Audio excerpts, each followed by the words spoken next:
Hi, my name is Anjali Chaudhary, and today I'm going to be talking about narcolepsy. Narcolepsy is also called narcoleptic syndrome, hypnolepsy, and Gélinoux syndrome. It comes from the French word hypnolepsy, which was then made into English. Oui, baguettes. The word means numbness or stupor. It was discovered by a guy named Westphal in 1877.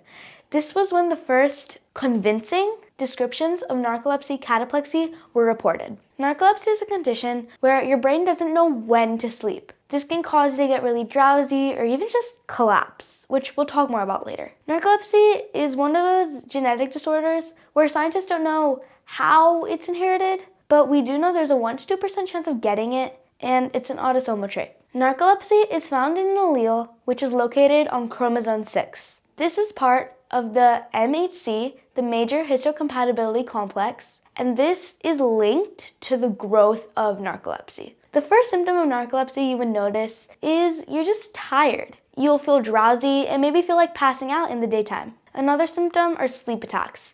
Sleep attacks are when you just fall to the floor, and it usually happens because of high-level emotions, such as a lot of happiness or a lot of stress. And it happens more if you have less sleep or you're sleep deprived. Cataplexy is another symptom where your muscles tense and then they weaken. It makes you feel like you have no control over your own body.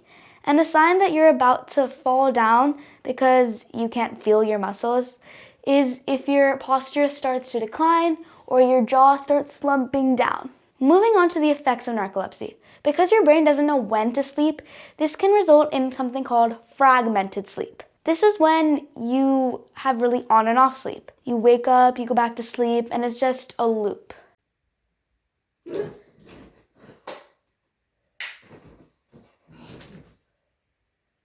You might also get really dizzy and start to hallucinate. This can also result in bad vision. People with narcolepsy might also fall into depression and have a lot of eating binges. Ooh, I have a question. How do you diagnose narcolepsy? I just got diagnosed with narcolepsy, and the doctor monitored my sleep patterns.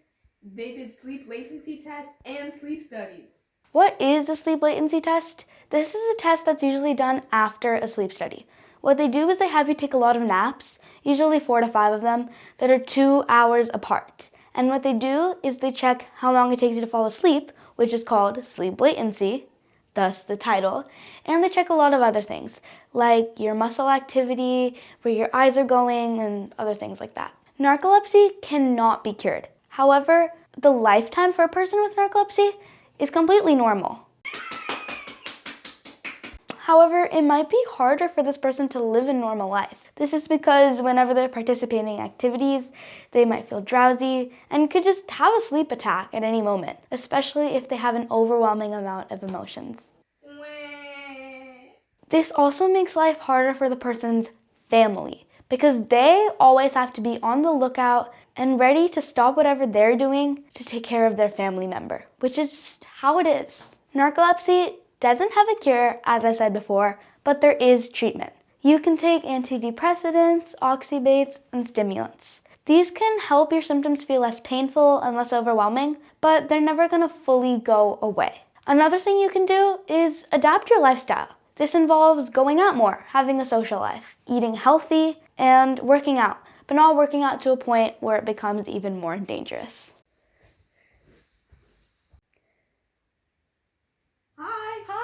Guess what? What? I saw a cloud that looked like a tree. I saw a cloud that looked like a bee. Awesome! Yeah! Gene therapy for narcolepsy is very iffy right now.